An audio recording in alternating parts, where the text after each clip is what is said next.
Selamat pagi Bapak Ibu, Saudara yang dikasihi Tuhan. Kembali lagi hari ini kita datang kepada Tuhan, bersekutu, memuji memuliakan nama Tuhan. Karena Tuhan telah mati buat kita naikkan syukur kita naikkan pujian kita bagi Yesus saja. Terima kasih Tuhan, kami mengucap syukur hari ini. Haleluya, haleluya.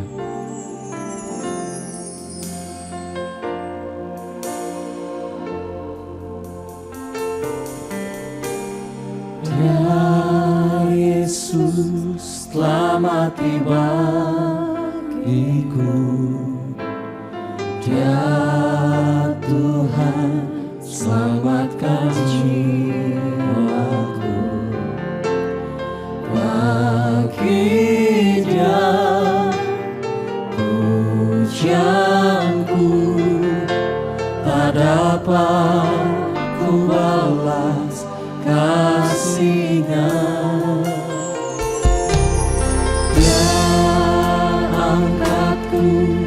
Jadi anaknya, beri damai di dalam hidupku. Bagi Dia sembahku, hanya Dia segalanya bagiku.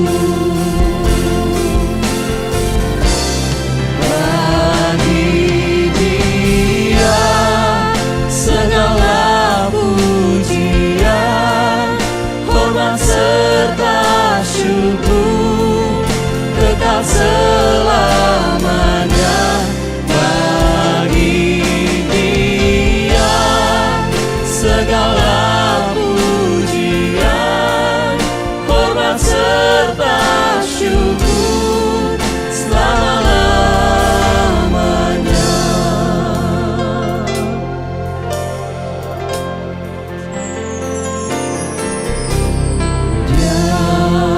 Yesus telah mati bagiku, Dia Tuhan selamatkan jiwaku. Bagi Dia pujianku, tak dapat ku balas kasih-Nya.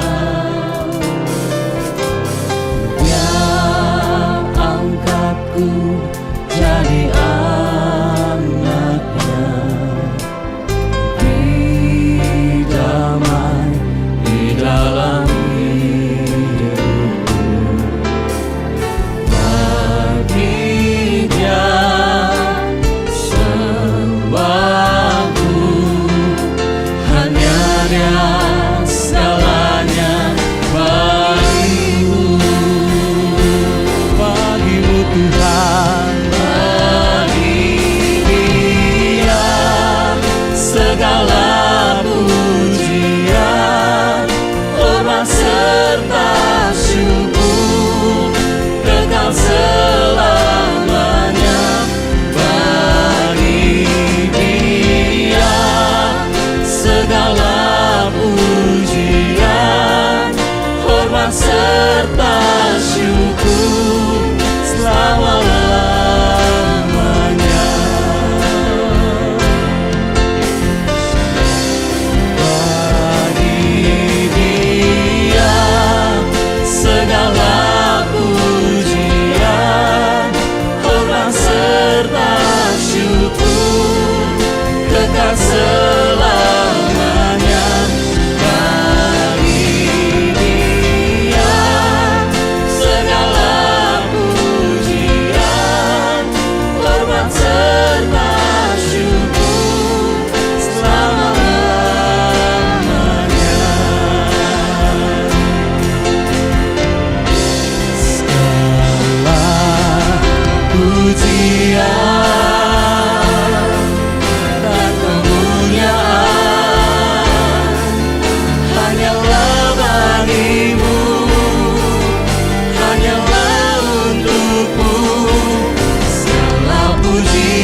persembahkan di hadapan-Mu Tuhan. Kini ku persembahkan di hadapan-Mu Tuhan. Kini ku persembahkan di hadapan-Mu Tuhan. Segala pujian, segala hormat, segala kemuliaan hanya bagi-Mu Yesus. Kau yang layak disembah, Kau yang layak dipuji, hanya Yesus Tuhan. Haleluya, haleluya. Segala pujian hormat bagi-Mu Yesus. Kami ucap syukur Tuhan, karena perbuatan-Mu atas kehidupan kami sungguh ajaib, sungguh luar biasa Tuhan, Tuhan Yesus. Bila kami terus semakin hari dekat kepadamu Tuhan, kami boleh terus semakin hari semakin melekat hidup dengan-Mu Yesus. Terima kasih Bapa, terima kasih.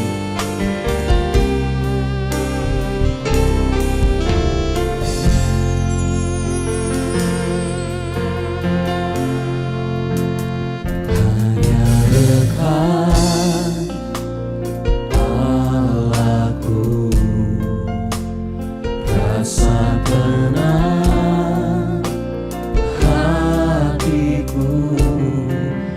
Kau sertai jalanku sepanjang hidupku.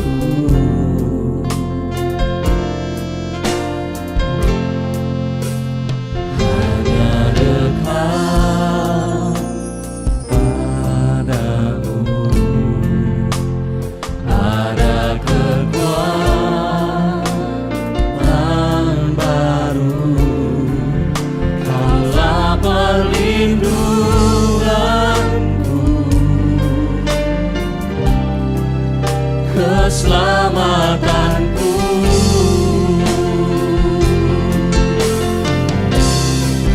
Ku ingin selalu bersekutu denganmu, menikmati hadiratmu. Biarkan Roh-Mu tinggal dalam hidupku. Sungguh indah bersamamu selamanya. Hanya dekat Allahku. Haleluya Yesus. Hanya dekat Allahku, rasa tenang hatiku. Kau sertai jalanku sepanjang hidupku. Kami mendekat kepadamu Tuhan. Hanya dekat padamu ada kekuatan baru. Kaulah perlindunganku, keselamatanku. Ku ingin selalu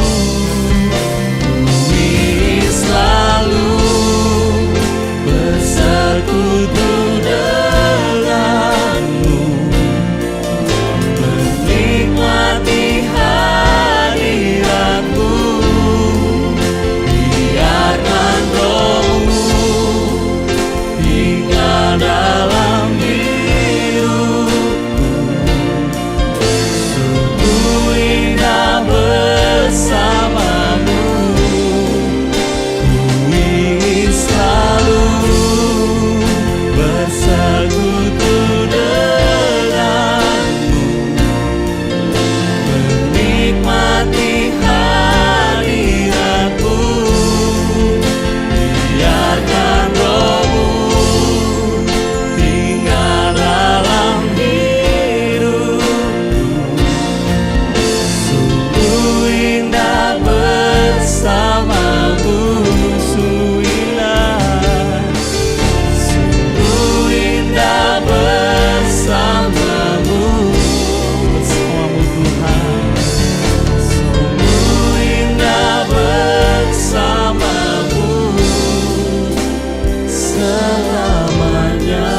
Tuhan, ini ungkapan hati kami kepadamu. Terjadilah pada kami seturut dengan firman-Mu. Kami mengucap syukur senantiasa kepadamu ya Tuhan. Pagi ini ada karena Engkau sudah berkemurahan atas setiap kami. Kami mengucap syukur atasnya. Terima kasih kalau kami boleh menikmati, memuji dan mengagungkan Engkau. Terima kasih kalau kami boleh disegarkan kembali Tuhan pada hari ini. Dan terima kasih atas kesempatan di mana pagi ini Tuhan kami bisa duduk tenang di bawah kaki-Mu dan mendengarkan suara-Mu. Biarlah kiranya Roh Kudus-Mu berbicara kepada setiap kami. Pribadi lepas pribadi. Karena kami yakin dan percaya Roh Kudus-Mu memampukan setiap kami untuk berubah menjadi pribadi yang semakin serupa dengan Engkau. Kami mengucap syukur atasnya ya Bapa. Berikan kepada kami takut akan Tuhan. Karena kami tahu takut akan Tuhan adalah permulaan segala hikmat.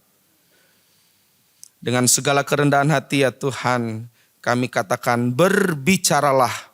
Hamba-Mu siap untuk mendengar. Di dalam nama Tuhan Yesus Kristus kami mengucap syukur dan berdoa. Haleluya. Amin. Silakan duduk Bapak dan Ibu Saudara sekalian. Shalom. Selamat pagi. Ya, saya bersyukur kepada Tuhan Bapak Ibu Saudara karena kemarin malam kami baru pulang dari satu pelayanan di daerah Kanjuruhan Malang. Itu sekitar jam 9 dengan kondisi gerimis Bapak Ibu Saudara. Sudah sekitar 2 minggu ini ya saya merasa sedikit kayak teh celup begitu. Karena hujan panas begitu ya. Kayak teh celup direndam diangkat begitu. Sehingga 2 hari terakhir Bapak Ibu Saudara air mata saya gak berhenti mengalir gitu. Bukan karena terharu dan bukan juga karena dimarahin Ibu Benoni begitu, bukan. Nah ternyata mengalir karena saya pilek Bapak Ibu. Kalau saya pilek air mata saya deres banget soalnya. Jadi agak gak enak. Dan semalam ketika pulang saya berdoa Tuhan beri saya mukjizat karena besok saya mau melayani. Dan puji Tuhan hari ini Bapak Ibu Saudara saya air mata saya nggak keluar deras. Oleh karena itu pagi tadi saya berdoa, Tuhan kalau mukjizat-Mu bisa terjadi pada saya, maka saya berdoa hari ini mukjizat ada atas Bapak Ibu Saudara sekalian yang mendengarkan perenungan pada pagi hari ini. Amin. Baik Bapak Ibu Saudara, boleh ditampilkan judul perenungan kita pada pagi hari ini. Ya Bapak Ibu Saudara, hari ini saya mengambil judul Loving God, Loving Myself, Loving My Family. Tapi saya mau kita sama-sama untuk menyebutkan atau mengatakan judul ini bersama-sama dengan gerakan Bapak Ibu Saudara. Boleh ya? Baik, gerakannya begini. Loving God, Loving Myself, Loving My Family. Bisa? Bisa. Baik, kita katakan bersama-sama. 1, 2, 3. Loving God, Loving Myself, Loving My Family. Tepuk tangan untuk kita semua. Lu kayak sekolah minggu begitu ya. Tapi baiklah, kita lupakan sebentar judulnya gitu ya. Kita geser sebentar judulnya seret gitu ya. Nah, Bapak Ibu Saudara, dalam 2 minggu terakhir ini saya agak cukup padat. Saya sedang mempersiapkan beberapa mahasiswa Sati yang akan mengikuti lomba debat di Universitas Negeri Malang. Nah tentu saya harus mengupdate diri dengan informasi Bapak Ibu Saudara. Saya baca berita media mainstream begitu ya, detik.com dan semuanya. Dan apa yang saya temui membuat saya bertanya-tanya Bapak Ibu Saudara. Ini ada cukup banyak cuplikan kasus yang terjadi hanya dalam sebulan terakhir Bapak Ibu Saudara. Hanya dalam sebulan terakhir, luar biasa. Ini masih belum semua Bapak Ibu. Kalau semua takutnya nanti kita hanya bahas itu saja gitu ya. Ada kasus-kasus di mana yang pertama ada seorang siswa, masih siswa, gitu ya, SMP dan ya, dia memutuskan begitu ya untuk mengakhiri hidupnya. Tentu kita tidak tahu dan kita tidak sedang menghakimi apa yang terjadi, apa yang dirasakan begitu ya.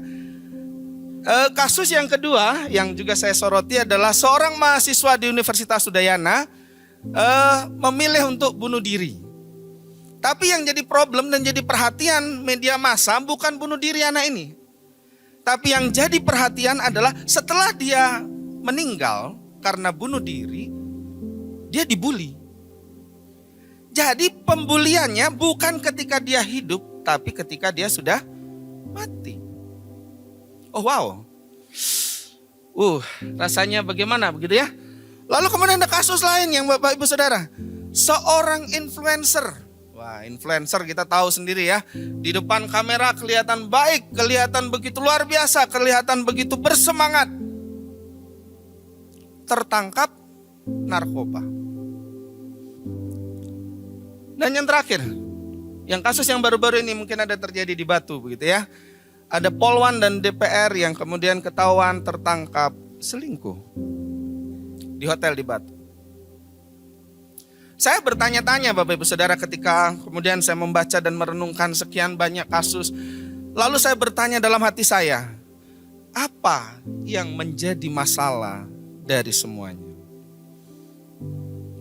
Bapak Ibu Saudara, saya tidak hendak menyederhanakan permasalahan. Tetapi kalau kita mencoba melihat kembali ke dalam kitab suci, melihat kembali akar masalah, kenapa kemudian muncul masalah-masalah yang mungkin bagi kita, wow, sedikit di luar nalar begitu ya. Apa yang kemudian menjadi penyebabnya? Kalau kita mencoba melihat ke dalam akar dari kitab suci, maka saya teringat pada bagian dalam 1 Korintus 13. Walaupun 1 Korintus 12 sampai 1 Korintus 14 adalah satu bagian yang utuh, tetapi ketika mengingat kembali 1 Korintus 13 pasal 13, hati saya bergetar karena saya tahu bahwa semua kasus tadi terjadi karena apa yang sudah diperingatkan Rasul Paulus. Permasalahannya adalah iman, pengharapan, dan kasih. Semua kasus tadi terjadi ketika tidak ada iman, atau tidak ada pengharapan, atau tidak ada kasih. Kalau kita perhatikan satu persatu, mungkin kita bedah sedikit. Kenapa orang bunuh diri? Tentu banyak pertimbangan. Tapi salah satunya kenapa? Karena sudah tidak ada pengharapan. Untuk apa hidup lagi? Kalau memang tidak ada pengharapannya, sudah selesai saja. Kenapa orang bunuh diri? Kita dengar orang bunuh diri, tapi kita justru membuli. Orang-orang tadi membuli. Kenapa? Karena gak punya kasih. Gak ada empatinya sama sekali. Kenapa kemudian seorang influencer yang sudah biasa untuk menyampaikan sesuatu dengan berapi-api, penuh semangat di depan sebuah kamera, tiba-tiba pakai narkotik? Karena kurang iman. Dia gak tahu bahwa dia mampu. Dia gak tahu Tuhan memampukan. Sehingga kalau kita mencoba melihat kembali sebenarnya permasalahan-permasalahan yang terjadi setidaknya karena 3 hal. Iman, pengharapan, dan kasih. Dan bahkan di dalam 1 Korintus 13 ayat 13 Rasul Paulus menambahkan kalimat ini. Dan yang terbesar di antaranya adalah kasih. Kalau kita mencoba melihat kembali Bapak Ibu Saudara, masalah iman, pengharapan, dan kasih. Kalau kita mau sedikit tarik gitu ya, di mana awalnya terjadi masalah dengan iman, pengharapan, dan kasih? Masalah utamanya ada pada interaksi Bapak Ibu Saudara. Ketika ada interaksi di sana, maka muncullah masalah dengan iman, pengharapan, dan kasih. Dan kalau kita mau tarik sedikit, di mana interaksi mula-mula? Di Taman Eden.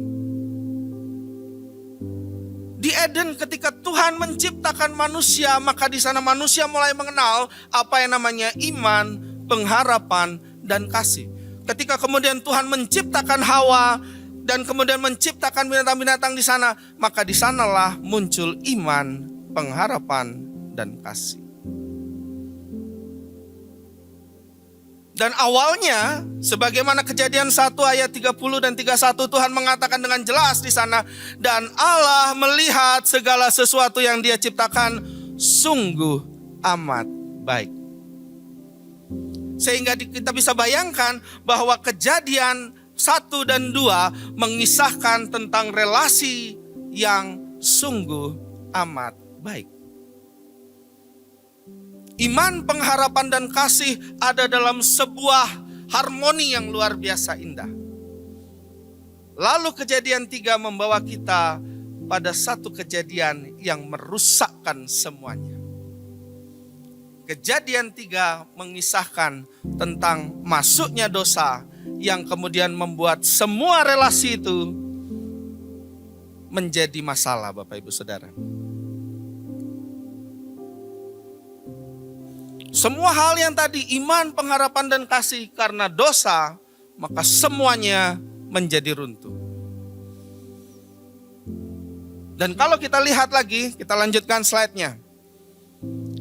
Di awal Bapak Ibu Saudara, kita melihat di Taman Eden ada setidaknya ada 3 unsur yang ada di sana. Ada Adam sebagai seorang suami, dan kemudian ada Hawa sebagai seorang istri, dan yang kemudian yang ketiga ada anak-anak Adam dan Hawa. Di dalam Kejadian 4 kita membaca hal itu. Dan kalau kita kemudian mencoba melihat kembali sebenarnya apa yang kemudian menjadi mandat bagi Adam. Yang menjadi mandat bagi Adam adalah berilah nama dan berkuasalah atas bumi.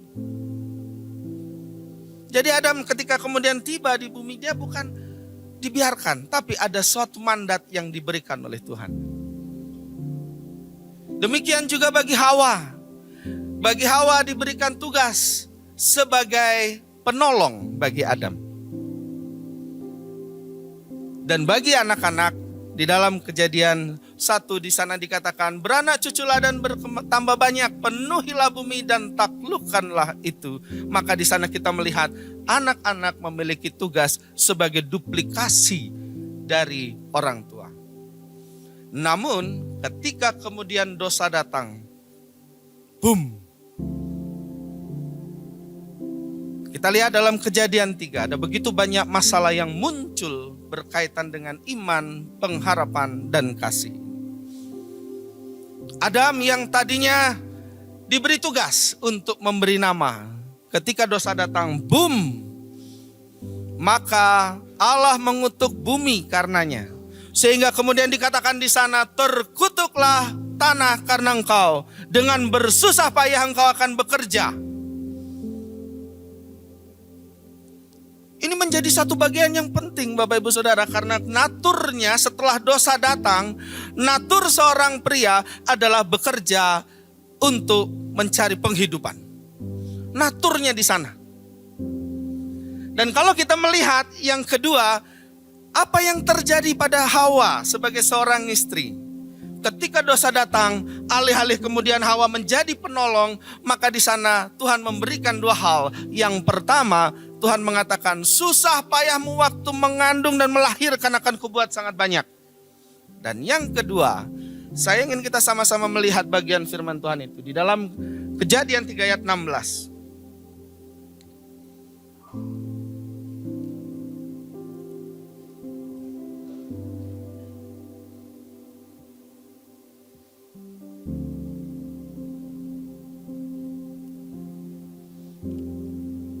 Saya akan bacakan bagi kita semua. Firman-Nya kepada perempuan itu, aku akan melipat gandakan susah payahmu waktu hamil, dengan kesakitan kau akan melahirkan anak. Hasratmu tertuju kepada suamimu, tetapi ia akan berkuasa atasmu. Saya membaca dari terjemahan baru 2, Bapak Ibu, mungkin sedikit berbeda dengan apa yang ada di atas. Tapi yang menjadi perhatian Bapak Ibu Saudara adalah kata asli yang digunakan di dalam Alkitab bahasa Ibrani, yaitu kata tesukah, yang tidak semata-mata seperti apa yang tertulis di dalam terjemahan baru 1, di mana di sana dikatakan, mungkin bisa kembali Bapak ke slide-nya yang tadi, yang ayat 3:16, bukan yang Kejadian 3:16 tadi. Ya, dan engkau akan berahi kepada suamimu. Dalam terjemahan baru 1 tertulis di sana, engkau akan berahi kepada suamimu dan ia akan berkuasa atasmu. Kalau kita membaca dalam terjemahan baru 1 ini, maka seolah-olah hasrat untuk menguasai itu hanya adalah semata-mata hasrat seksualitas. Padahal kata tesukah di sana bukan semata-mata bicara hasrat seksual. Tapi kata tesukah di sana bicara tentang hasrat untuk menguasai. Sehingga di sana apa yang terjadi sebenarnya? Kalau kita baca dalam terjemahan baru 2, di sana LAI melakukan semacam perubahan di sana. Hasratmu atas suamimu akan lebih tinggi. Dan ini yang menjadi natur ketika dosa datang, Bapak Ibu Saudara. Alih-alih menjadi penolong, istri kemudian berubah menjadi ingin menguasai. Dan kalau yang ketiga kita lihat di sana apa yang terjadi dengan anak-anak. Di Kejadian 4 tertulis Kain dan Habel, alih-alih mereka menguasai bumi, mereka justru saling membinasakan. Sehingga kita bisa katakan ketika dosa masuk ke dalam Taman Eden hari itu, seluruh relasi itu berkaitan dengan iman, pengharapan dan kasih rusak total. Tidak ada lagi iman, pengharapan dan kasih yang harmonis tadi. Hilang semuanya. Dan itu sebabnya kemudian kalau kita melihat, next slide. Ketika Kristus datang ke dunia, Kristus melakukan penebusan. Dan itu sebabnya Rasul Paulus menuliskan di sana. Dalam Efesus pasal yang kelima ayat yang ke-25. Tugas seorang suami adalah apa? Kasihilah istrimu.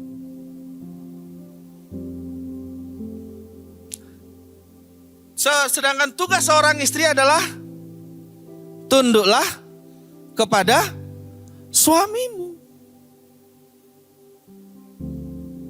Dan anak-anak yang sedianya menduplikasi orang tuanya, perintahnya jelas di sana adalah taatilah orang tuamu. Dan terakhir untuk bapak-bapak, kepada anak-anak dikatakan apa? Jangan sakiti hati anak-anak. Ini adalah ayat penebusan Bapak Ibu Saudara. Rasul Paulus melihat dalam kerangka Eden dan kemudian mencari penebusannya.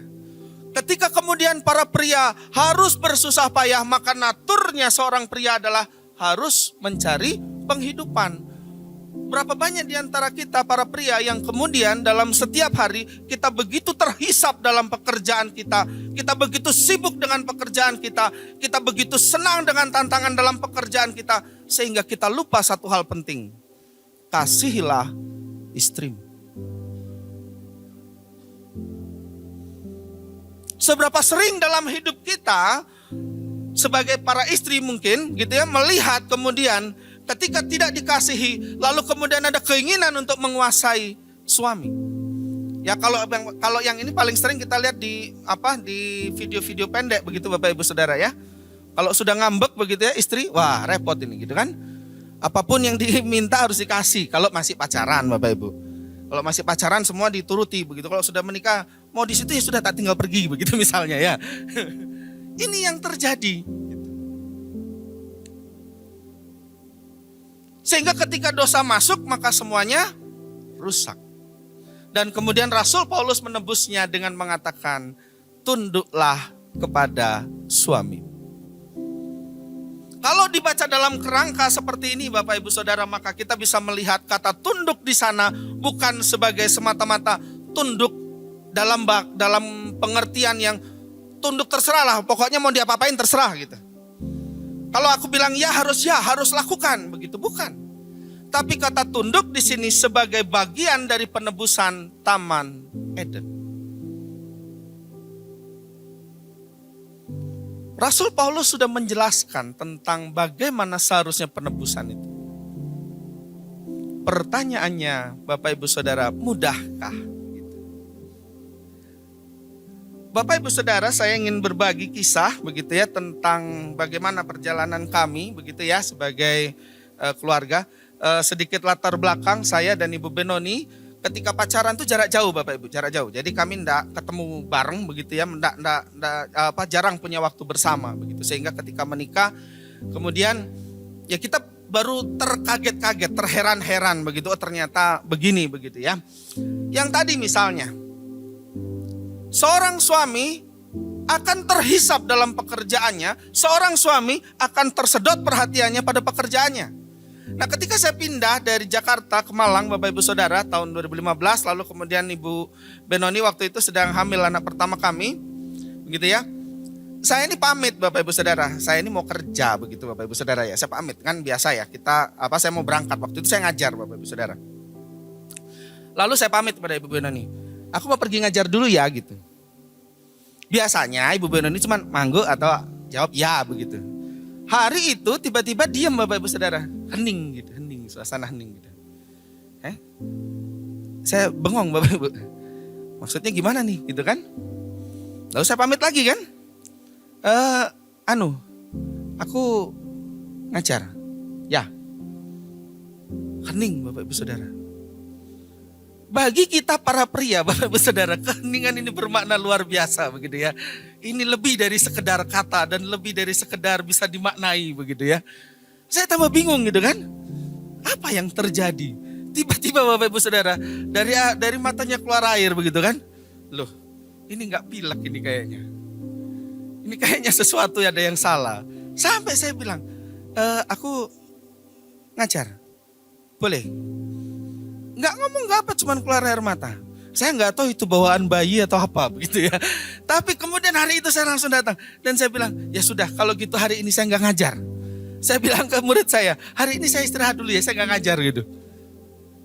Berapa kali dalam hidup kita sebagai seorang suami, kita kesedot dengan begitu banyak perhatian kita akan pekerjaan sampai kemudian kita lupa untuk mengatakan hal sepele. Istriku, aku sayang kamu. Sederhana sekali.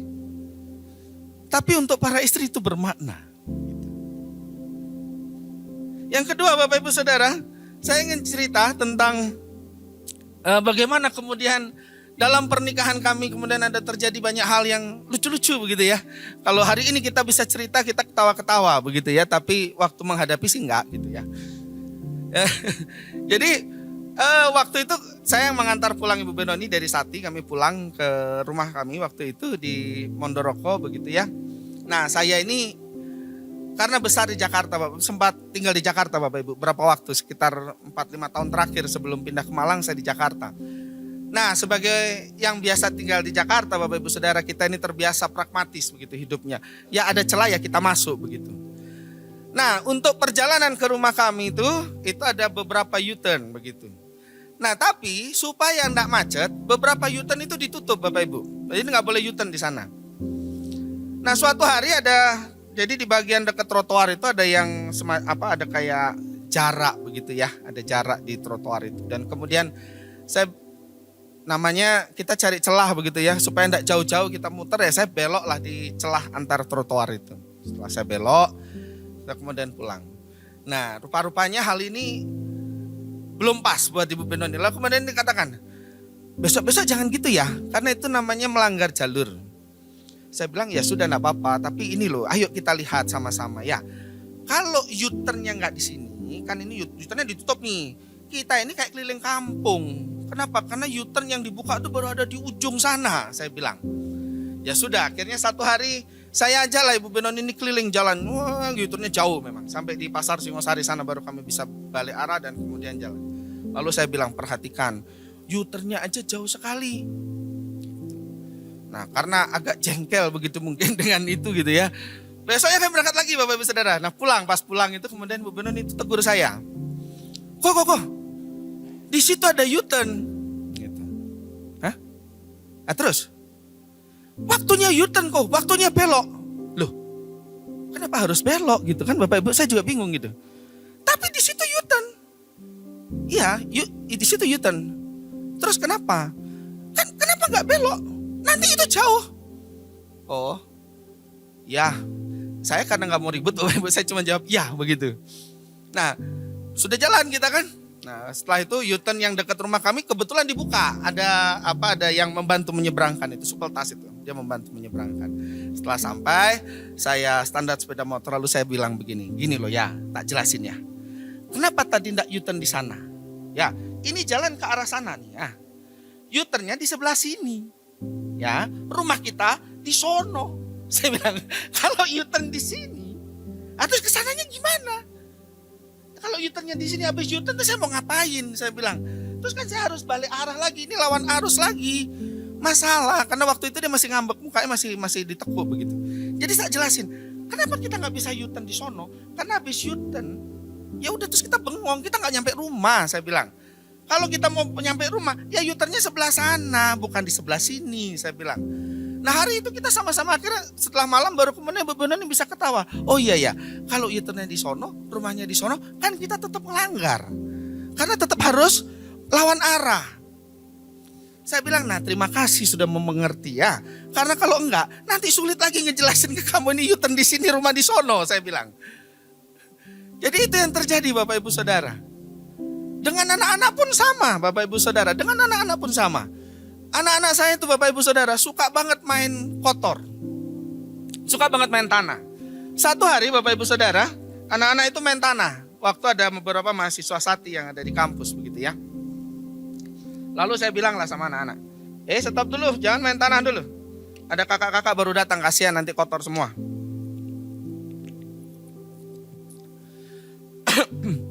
Lalu anak saya ini karena kami biasa bercanda begitu ya. Lalu kemudian anak saya ini ketawa. Enggak apa, masih seru gitu. Nah pas lihat itu satu orang yang bagian maintenance itu ketawa. Ayo kapok dilawan toh. Nah, berarti dulu sampai nakal, makanya sekarang dilawan gitu. Di situ saya merasa menyesal Bapak Ibu. Oh iya benar juga. Dulu saya bandel sekali sama mama saya gitu. Untuk taat itu sulit banget buat saya. Pokoknya kalau dikasih tahu, ayo pulang gitu. Sebentar, sedikit lagi, 5 menit lagi gitu. Selalu cari celah gitu. Apalagi saya ini kan agak sedikit gimana gitu Bapak Ibu. Jadi pernah satu hari mama saya sampai jengkel sekali sama saya. Waktu itu masih zamannya Facebook Bapak Ibu Saudara. Saya ini waktu itu takut ular Bapak Ibu Saudara, takut ular. Sampai jatuh saya, gara-gara ada ular masuk rumah. Nah lalu kemudian saya tinggal di Tangerang waktu itu. Lalu saya penasaran, saya minta tolong teman carikan ular. Nanti saya pelihara karena saya mau pegang. Saya penasaran kenapa saya takut sama ular. Lebih baik saya berani sama ular. Lalu sama teman saya dicarikan ular akhirnya. Dan satu kali dicarikan ular kobra begitu. Nah lalu kemudian saya simpan, saya foto-foto di Facebook gitu. Nah kemudian adik saya nunjukin ke mama saya. Mah, lihat mah, Koko piara apa mah gitu. Mama saya langsung telepon saya gitu. Nah di situ saya, Bapak Ibu di situ saya merasa menyesal dulu saya nakal karena sekarang anak saya jadi pintar bicara begitu ya. Lalu mama saya bilang begini, apa yang kamu lakukan? Kamu piara ular ya? Ya, gitu saya jawab. Ular itu kan bahaya, ya kan dikandangin, saya bilang. Tapi itu kan beracun toh itu toh? Beracun itu kan kobra gitu. Kalau digigit gimana? Ya mati. Lah terus, ya karena belum sekarang masih bisa angkat telepon berarti belum mati. Kalau belum mati berarti belum digigit, saya bilang. Tambah jengkel mama saya kan. Tambah panas dengarnya. Ini anak dikasih tahu nggak bisa-bisa gitu ya. Lalu dia bilang, tidak boleh piara ular. Karena ular itu penyebab manusia jatuh dalam dosa.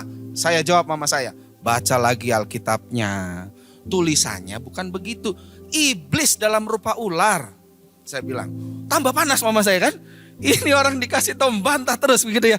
Jadi untuk sekedar taat itu sulit Bapak Ibu Saudara. Lalu kemudian mama saya saking jengkelnya bilang terakhir gitu. Tahu enggak?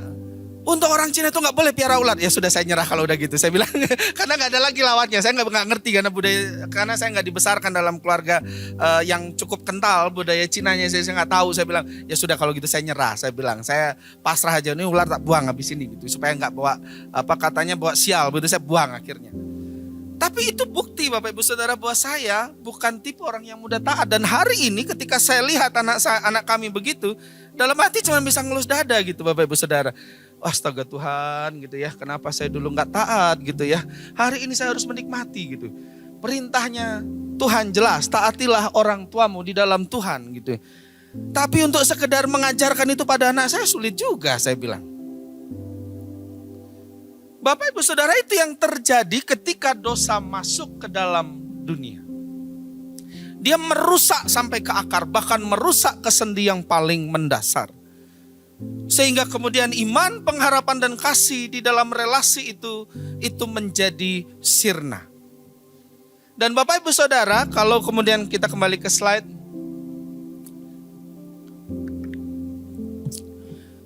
Next. Di bagian yang biru tadi sebelumnya, yang bagian di sini. Bapak Ibu Saudara, kalau kita mau mengambil waktu sejenak begitu ya, untuk kemudian kita mau merenung sedikit begitu ya. Dan kita mencoba jujur pada diri kita. Kalau tadi saya cerita mungkin bisalah kita sedikit senyum-senyum kecil begitu, senyum-senyum simpul begitu.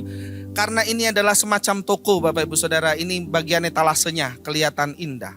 Tapi kalau kita lihat dalamnya, kalau kita kemudian mau mengambil waktu sedikit untuk merenung sedikit Bapak Ibu Saudara, jangan-jangan natur dosa itu muncul dalam 2 minggu terakhir ini bagi hidup kita masing-masing. 2 minggu terakhir Bapak Ibu Saudara, saya harus akui bahwa saya cukup terhisap dengan begitu banyak aktivitas saya. Saya membimbing beberapa mahasiswa, saya juga masih harus ketemu dengan beberapa orang. Saya terhisap dalam pekerjaan saya sehingga saya lupa, terus terang saya lupa. Saya nggak tahu tiap pagi dalam 2 minggu ini berapa kali saya sudah peluk istri saya dan kemudian saya katakan aku mengasihimu. Saya lupa terus terang. Tapi kiranya ini jangan dijadikan bahan ini ya Bapak Ibu, bahan civil war begitu ya. Ketika kemudian yang istri-istri kemudian ingat, oh iya benar juga, Pak, kayaknya kamu belum peluk saya 2 minggu ini. Jangan begitu Bapak Ibu. Ini cuma contoh begitu. Cuma contoh bahwa dalam 2 minggu ini saking sibuknya, saya bahkan sampai pulang malam dan sebagainya, saya sampai lupa berapa kali saya sudah peluk istri saya dan katakan aku mengasihimu. Saya nggak tahu ekspresi kasih apa yang sudah saya sampaikan kepada istri saya dalam 2 minggu ini. Saya nggak kebayang Bapak Ibu Saudara. Natur itu begitu kuat menguasai sampai kemudian saya kebawa olehnya. Dan ketika kemudian dikatakan oleh Rasul Paulus di bagian sebelumnya bahwa hai ayah-ayah, janganlah membuat sakit hati anak-anakmu. Sampai kemudian dia menjadi tawar hati, sampai sudah gak ada rasa lagi. Dalam 2 minggu ini berkali-kali anak saya datang kepada saya dan kemudian bilang, Pak, ayo temani Koko dan Titi untuk main. Sebentar, masih ada kegiatan, saya tinggal pergi lagi. Datang lagi malam, Pak, ayo temani Titi tidur. Sebentar. Papa masih pilek, Papa butuh air hangat. Besoknya datang lagi, Pak, itu sudah lomba, Pak. Teman Titi sudah lomba, Titi juga mau lomba. Ayo dong tolong ajarin, bikinkan soal. Sebentar. Bahkan untuk bikin soal aja gak ada waktu Bapak Ibu Saudara. Dan apa yang terjadi akhirnya? Pagi tadi Bapak Ibu Saudara, bangun jam 4 pagi, anak saya langsung datang kepada saya dan langsung kemudian bawa kertas. Papa tolong buatkan soal. Dan ketika saya katakan, sebentar ya, karena sudah numpuk 2 minggu, dia marah. Dia ekspresikan itu. Papa enggak pernah ada di rumah, kapan Titi mau belajar? Ya, akhirnya saya kemudian di sana mengalah dan saya buatkan soal. Jam 4 pagi. Bapak Ibu Saudara, karena nggak ada waktu kalau siang. Sehingga yang saya katakan tadi, kalau kita lihat etalasenya kayaknya keren gitu, kita bisa bikin lelucon dalam hidup kita dan sebagainya. Tapi kalau kita mau gali sedikit lebih dalam, jangan-jangan natur dosa itu memang ada di dalam diri kita hari ini. Sehingga kemudian anak-anak menjadi anak-anak yang tawar hati. Sudah nggak ada rasa lagi, kebas. Terserah orang tua mau apa, saya gak mau tahu. Ini urusan saya, ini hidup saya mau urus diri saya sendiri. Itu mungkin yang terjadi. Solusinya apa? Kita kembali ke slide. Kalau demikian maka solusinya adalah kembali ke Eden. Di Eden adalah terjadi kita mengasihi Tuhan, loving God. Di Eden terjadi kita mengasihi diri sendiri, loving myself. Dan di Eden kita mengasihi keluarga kita. Dan kalau kita tarik ke dalam kasus-kasus tadi Bapak Ibu Saudara sekalian, saya tidak sedang bicara ke keluarga dalam makna sempit. Karena kita sudah menyadari Bapak Ibu Saudara bahwa mungkin ada orang-orang yang di luaran sana yang mungkin kebawa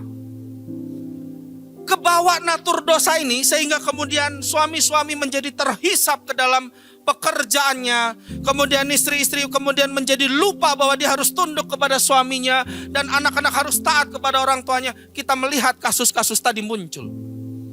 Mengapa demikian? Karena hidup semakin kompleks Bapak Ibu Saudara. Di era ini hidup semakin kompleks. Zaman dulu kalau kita lihat orang tua kita mungkin kalau cerita papahnya pagi-pagi sudah ke sawah, selesai, kemudian cuman kerja saja, sore sudah di rumah. Ibu apa yang dilakukan? Menyiapkan makanan, kemudian sore menyiapkan teh, menyiapkan kopi, menyiapkan gorengan dan selesai. Anak-anak tugasnya cuma belajar ke sekolah dan kemudian bermain dan selesai. Hari ini semuanya itu menjadi jauh lebih kompleks. Ayah mau kerja, mikir dulu. Kalau kerjanya 1 kurang. Kerjakan 2 pekerjaan masih kurang. Masih ada tantangan lain, kerjakan 3, 4 dan seterusnya. Istri tidak sekedar cuma menolong hanya dalam menyediakan makanan. Pada akhirnya kemudian dia melihat ada celah-celah yang bisa ditolong lebih. Kemudian harus bekerja. Sampai kemudian melupakan bagian pentingnya seperti zaman dulu. Mendidik dan merawat anak-anak. Anak-anak lebih lagi hari-hari ini.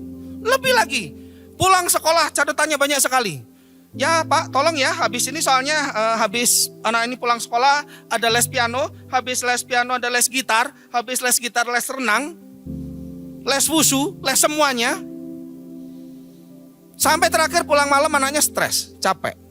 Nggak ketemu lagi, ketemu cuman say hello, kemudian kita berdoa bersama lewat makan malam, selesai.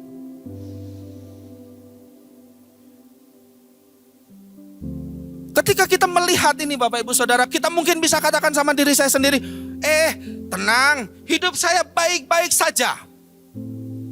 Keluarga saya baik-baik saja. Orang tua saya begitu baik, ibu saya begitu baik, tenang, hidup saya tenang. Tapi Bapak Ibu Saudara, ketika saya katakan loving my family, itu bicara dalam konteks yang luas.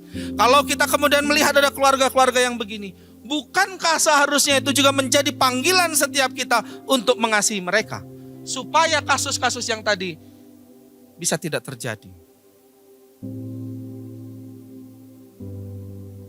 Ada banyak Bapak Ibu Saudara, hari ketika saya memutuskan keluar dari Denpasar untuk kemudian merantau ke Malang, hari itu saya mendapat banyak keluarga.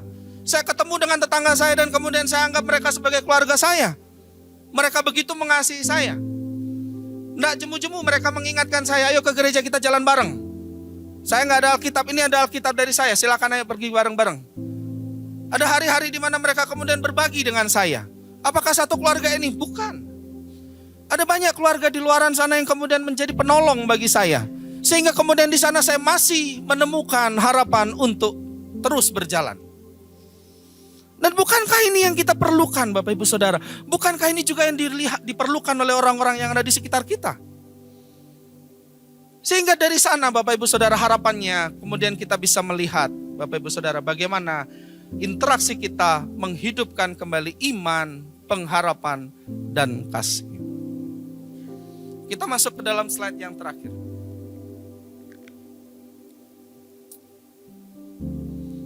Bapak Ibu Saudara, mungkin dalam relasi ini kita mungkin gagal atau kita mungkin berhasil. Tapi satu hal yang menjadi pegangan setiap kita, mengasihi Tuhan adalah sesuatu yang harus kita lakukan. Karena yang pertama di sana dikatakan, hakikat kita ketika kita diciptakan oleh Tuhan, maka di sanalah kita harus mengasihi Tuhan. Yang kedua, apapun kondisinya, mau kita gagal, mau kita berhasil, terlebih ketika kita gagal tentunya, maka kita mengingat Tuhan masih di sana merentangkan tangannya untuk kita menyambut kita pulang. Gagal berapa kali pun, kau datanglah kepadaku dan aku akan berjalan bersamamu untuk berjalan lagi. Dan yang ketiga Bapak Ibu Saudara, karena Tuhan Yesus adalah sumber segala kasih. Kasih yang bukan sekedar dikatakan aku mengasihimu, bukan. Tapi kasih yang dia buktikan dengan kematiannya di atas kayu salib. Kiranya Bapak Ibu Saudara mengasihi Tuhan. Kalaupun kemudian kita katakan baik, hubungan saya baik-baik saja, saya mengasihi semuanya, hubungan saya dengan orang di sekitar saya itu baik-baik saja, maka setidaknya bagian penting ini jangan pernah kita lupakan. Mari kita datang ke hadapan Tuhan. Saya mengundang kita semua untuk bangkit berdiri.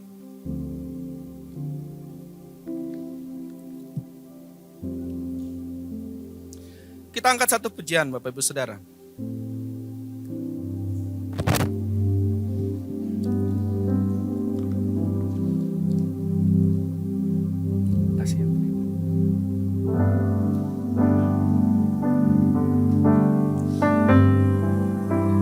Apapun kondisi kita hari ini, entahkah kita melihat diri kita sebagai seorang suami, Entahkah kita melihat kondisi diri kita sebagai seorang istri, atau kita melihat diri kita sebagai seorang anak.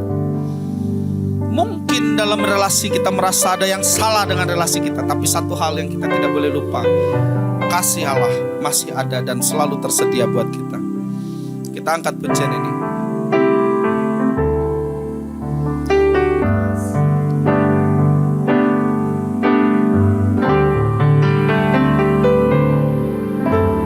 Kasih yang terindah,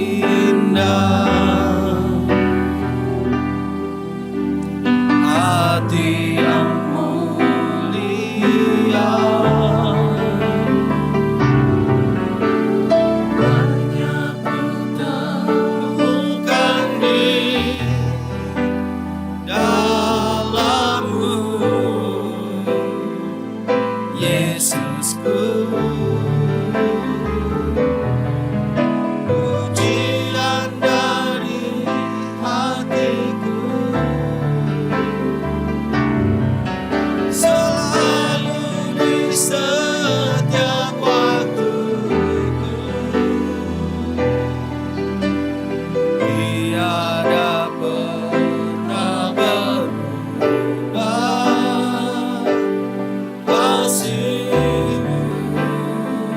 Terbesar dalam hidup kita adalah kasih salibnya. Oh haleluya. Pengorbananmu yang selamatkanku, Engkaulah harta yang tak teringat, yang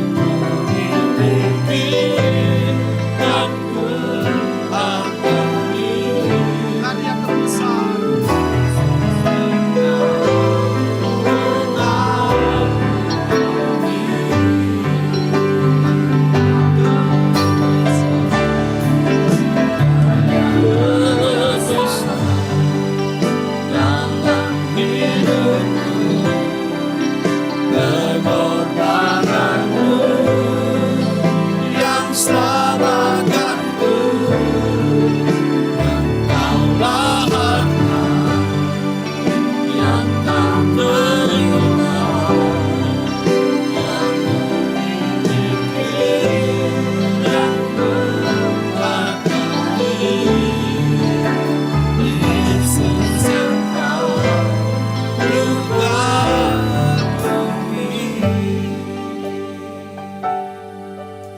Musik akan mengalunkan lagu ini.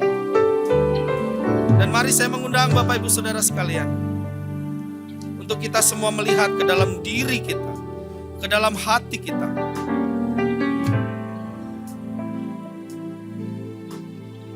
Seberapa besar kasih-Nya kepada kita. Ia sudah buktikan kasih itu di atas kayu salib. Dan itu sebabnya Bapak Ibu Saudara, pagi ini kita akan merayakan sakramen perjamuan kudus. Sebagai pengingat akan begitu besar kasih-Nya kepada setiap kita. Akan begitu besar cintanya kepada setiap kita, sehingga walaupun kita gagal, walaupun kita hidup di dalam natur dosa kita, Dia Allah yang tetap ada di sana untuk menjemput setiap kita, memegang tangan kita, merentangkan tangannya untuk menyambut setiap kita.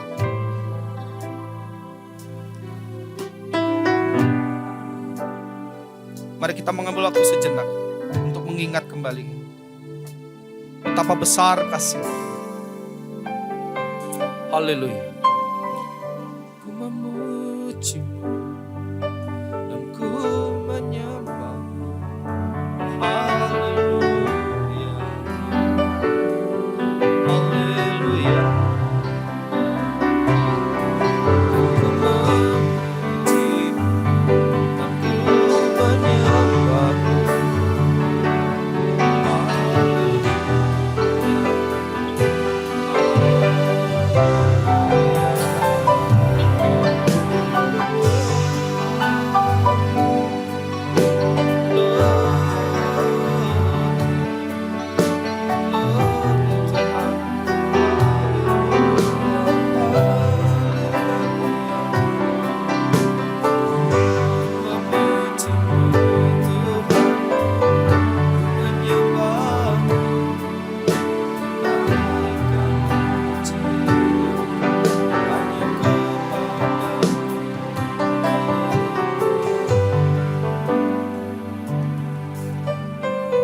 Ibu Saudara, mari kita mengangkat hosti kita di tangan kanan kita.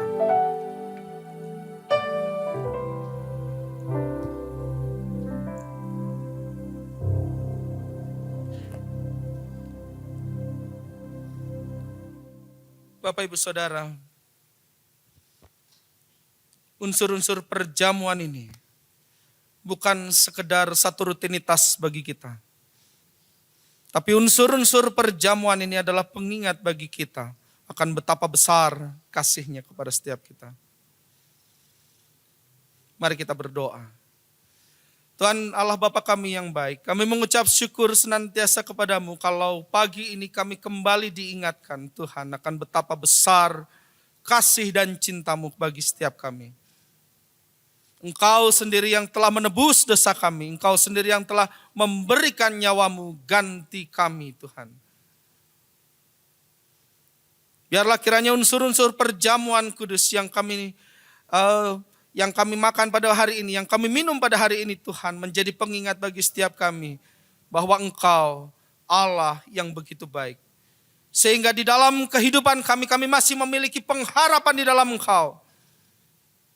Tidak ada keputusasaan di dalam Engkau karena kami yakin dan percaya Engkau tetap di sana dengan kasih-Mu. Oleh karena itu Tuhan, berkatilah kiranya unsur-unsur perjamuan kudus ini.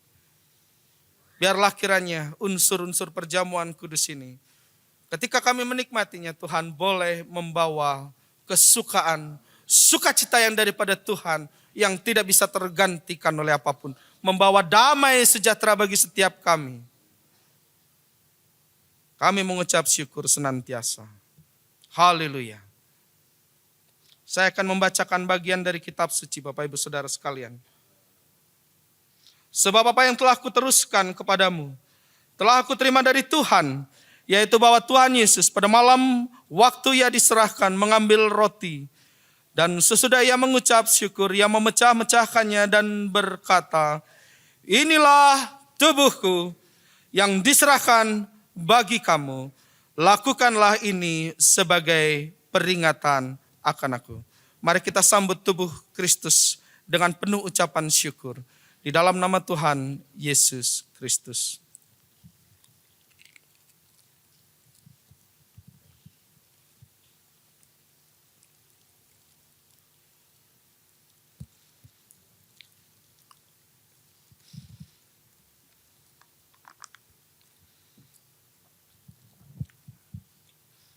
Haleluya. Terima kasih Tuhan. Bapak Ibu Saudara, mari kita angkat unsur anggur di atas tangan kita. Haleluya. Terima kasih Tuhan. Kami mengucap syukur senantiasa kepadamu. Saya akan melanjutkan pembacaan kita. Demikian juga Ia mengambil cawan sesudah makan, lalu berkata, cawan ini adalah perjanjian baru yang dimeteraikan dengan darahku. Lakukanlah ini setiap kali kamu meminumnya sebagai peringatan akan aku. Mari kita sambut dengan penuh ucapan syukur darah Kristus ini. Di dalam nama Tuhan Yesus Kristus.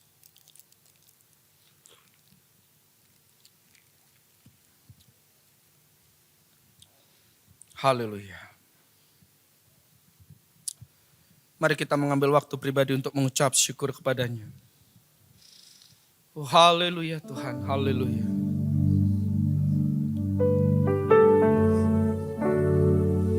Engkau baik Tuhan, Engkau ajaib, kasih-Mu tak berkesudahan.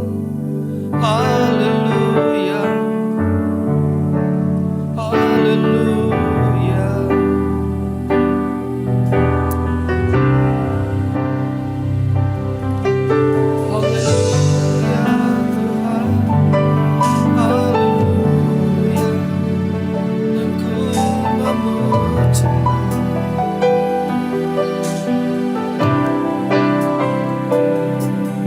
Karya terbesar dalam hidupku,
padanya sekali lagi.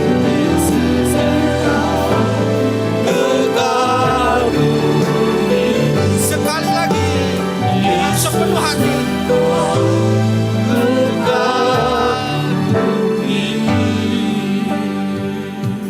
Haleluya Tuhan, kami mengucap syukur karena hari ini kami kembali diingatkan akan betapa besar kasih-Mu. Sehingga hari ini Tuhan kami pulang dengan penuh ucapan syukur karena kami tahu di dalam Engkau ada iman, pengharapan, dan kasih bagi setiap kami.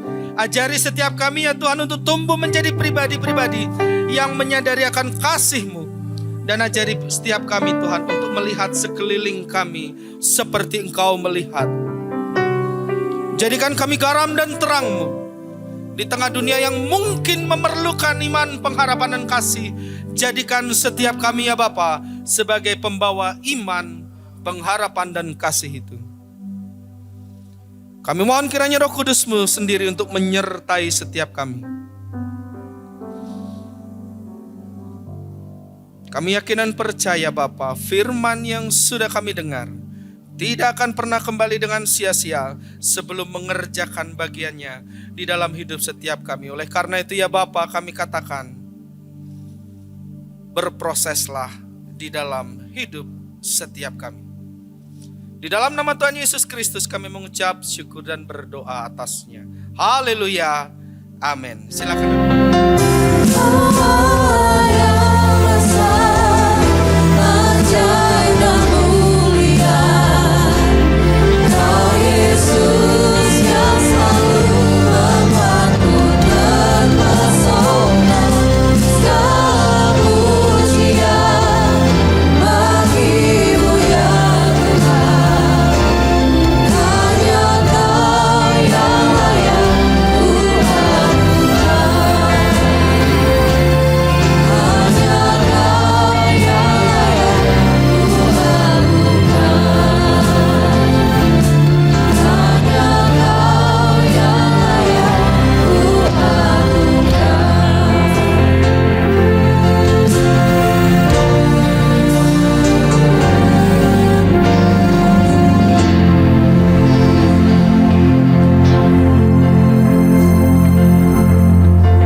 Ya Tuhan, hadirat-Mu tetap menyertai mereka untuk memberkati setiap rumah tangga mereka, seluruh anggota keluarga mereka. Berkatilah usaha dan mata pencaharian umat-Mu. Berkatilah roti dan air mereka. Berkatilah umat-Mu ini dengan kekuatan dan kesehatan. Sesungguhnya Engkau sangat mengasihi umat-Mu.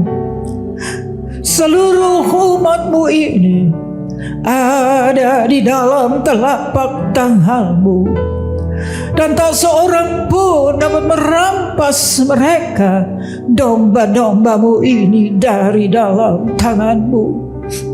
Hamba-Mu berdoa, bawalah seluruh sidang jemaat-Mu ini semakin hari semakin dekat kepadamu, semakin mengasihi Engkau ya Tuhan, sehingga mereka boleh tiba di puncak bukit kesucian-Mu dan memandang wajah-Mu yang indah. Kini sidang jemaat yang dikasihi Tuhan, Allah yang kekal adalah naungan-Mu, dan lengannya yang abadi menopang Engkau. Tuhan memberkati Engkau dan melindungi Engkau. Tuhan menyinari Engkau dengan wajah-Nya, serta memberikan Engkau kasih karunia. Tuhan menghadapkan wajah-Nya kepadamu dan memberikan engkau damai sejahtera di dalam berkat nama Tuhan Yesus Kristus. Amin.